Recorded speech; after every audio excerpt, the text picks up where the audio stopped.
Морозы, солнце, день чудесный. Пожалуй, нет в России ни одного города, где бы не было улицы имени Александра Сергеевича Пушкина.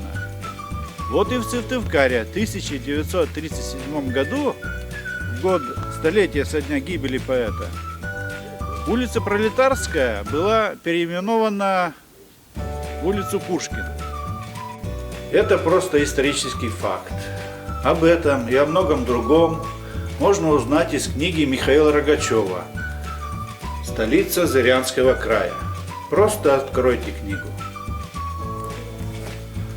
А теперь, внимание, вопрос. В каком населенном пункте Кировского района есть улица имени Пушкина?